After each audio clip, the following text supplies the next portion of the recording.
ప్రతి ఒక్కటి కూడా చెప్పాం కదండి. కంప్లైంట్లు చేస్తున్నామంటే మనము కంప్లైంట్ చేసుకోవడం కాదు, ఆ విశ్వానికి చెప్తున్నాము, తెలియచేస్తున్నాము.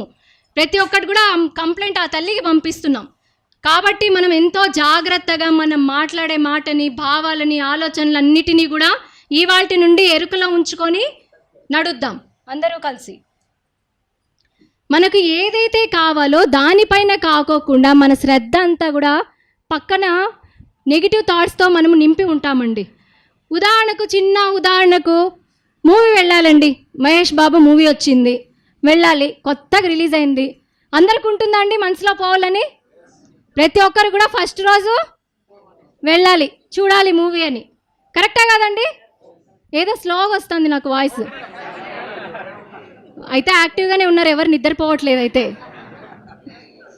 పోవాలి, ఓకే, మనసులో కోరిక కలిగింది పోవాలి అని. సరే వెళ్ళిపోతామండి వెంటనే డైరెక్ట్గా. వెనక్కి ఏం ఆలోచనలు చేస్తుంటామండి? వెనక్కి ఏం ఆలోచనలు చేస్తుంటాము? బాగా కొత్త సినిమా, టికెట్లు దొరుకుతాయో లేదో, జనాలు ఎక్కువ ఉంటారో లేదో, మనకు సీట్లు దొరుకుతాయో లేదో, ఈ నుంచి పోయినాక మనము ప్రశాంతంగా కూర్చొని థియేటర్లో మూవీ చూడగలుగుతామో లేదో. మన కోరిక, బలమైన కోరిక ఏంటి? కానీ వెనక్కి మనం ఏం చేస్తున్నాము?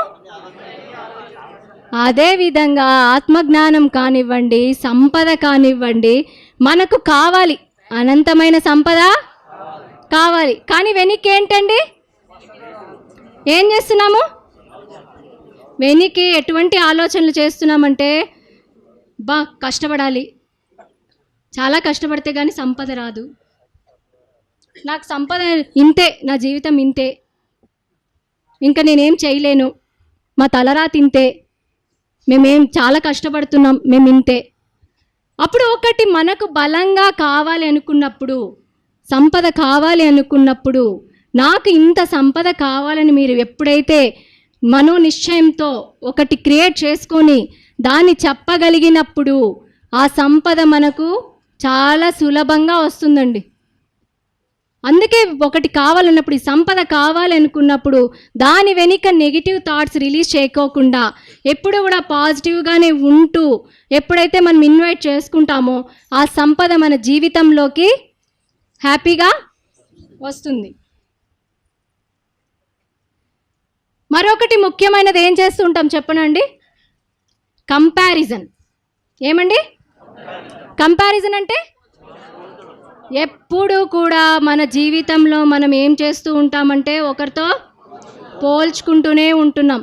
ప్రతి ఒక్క జీవి కూడా దుఃఖంతో ఉంది అనుకోండి, అసలు కారణం ఏంటి అంటే పోల్చుకోవడం. అంటే నాకు ఇది లేదు, పక్కన వాళ్ళ దగ్గర ఇది ఉంది అని. ఆత్మజ్ఞానం కానివ్వండి, సంపద కానివ్వండి, ఎప్పుడూ కూడా పోలుస్తుంటాం. ఈ జ్ఞానం, ఆత్మజ్ఞానంలో ఏం చేస్తుంటామండి? పక్కన వాళ్ళు గంటలు గంటలు ధ్యానం చేస్తున్నారు, నేను చేయట్లే. ఎన్ని బుక్కులు చదువుతున్నారో వాళ్ళు, నేను చదవట్లే. ఇంకా స్కూల్ పిల్లలైతే వాళ్ళు బాగా చదువుతున్నారు, నేను చదవట్లే. ఎప్పుడైతే మనం పోల్చుకునేది మొదలు పెట్టినామో మనమంతా కూడా దుఃఖానికి లోనవుతూ ఉంటాం. ఎప్పుడైతే మనకు ఉండేదాని పట్ల ఆనందంగా ఉన్నామనుకోండి, ఏం జరుగుతుందంటే అది రెట్టింపు అవడము జరుగుతుంది. తక్కువ అనే భావనతో ఉంటామండి ఎప్పుడూ కూడా. ఎప్పుడైతే మనం పోల్చుకుంటామో మనం తక్కువ ఉన్నట్లే కదండి. మన దగ్గర ఎక్కువ ఉంది అంటే మన దగ్గర తక్కువ ఉంది అని. ఈ పోల్చుకోవడం ఎప్పుడైతే మనము స్టాప్ చేస్తామో అప్పుడు ఆ దుఃఖం నుండి మనమంతా కూడా బయటికి వెళ్ళడం జరుగుతుంది. మన ధ్యాస ఎక్కడ ఉంచినామనుకోండి ఆ శక్తి అక్కడికి వెళ్ళిపోతుందంట. మనం ధ్యానం ద్వారా అందరి శక్తిని పొందుతున్నాం కదండి, పొందుతున్నామా లేదా? మళ్ళీ మనం ఎప్పుడైతే మన ధ్యాస ఎక్కడైతే ఉంచుతామో అక్కడికి వెళ్ళిపోతుందంట ఎనర్జీ అంతా. ఉదాహరణకు మీకు ఆరోగ్యం బాగాలేదనుకోండి, చెయ్యి బాగాలేదు, చెయ్యి నొప్పి ఉంది, మీ ఆలోచనలంతా కూడా ఈ చెయ్యి పైన ఉంచినప్పుడు, ఇక్కడ బాగాలేదు అనే దానిపైన మన శ్రద్ధ ఉంచుతున్నప్పుడు ఈ శక్తి అంతా కూడా ఫ్లో అయిపోయి మన చెయ్యి సరిగా పని చేయకోకుండా జరగడం స్టార్ట్ అవుతుంది. అదేవిధంగా సంపద లేని దానిపైన ఎప్పుడైతే మనం కాన్సన్ట్రేట్ చేస్తున్నాము అంటే మనకు సంపద లేకుండా పోతుందన్నమాట.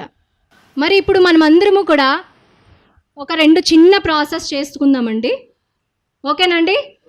మరి తర్వాత సూత్రం వచ్చేసి alter your mind set. First సూత్రం ఏంటండి? సమృద్ధితనం. ఏదండి? సెకండ్ది గ్రాటిట్యూడ్. తర్వాత ఏం చెప్పుకున్నాం? నో. ఒకరే చెప్తున్నారండి, అందరు చెప్పాలి. మరి తర్వాత నో కంపారిజన్స్. అందరికీ చక్కగా నిద్ర వస్తుంది, ఒక్కసారి గట్టిగా చప్పట్లు కొట్టుకుందామండి.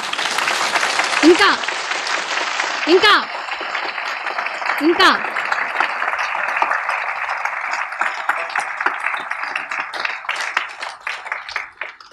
దయచేసి అందరూ యాక్టివ్గా ఉండండి. ఎందుకంటే ఇప్పుడు చాలా ఇంపార్టెంట్ 2 ప్రాసెస్లు మనం చేసుకునేవి ఉన్నాయి. ఈ ప్రాసెస్ ద్వారా మన నెగిటివ్ ఏవైతే ఉందో అవన్నీ కూడా మనము తొలగించుకోవచ్చు అనమాట. అందరు రెడీనా ప్రాసెస్కి? ప్రతి మనిషి కూడా 2 రకాల ఎమోషన్స్తో ఉంటాడంటండి. ఏవండి ఆ 2?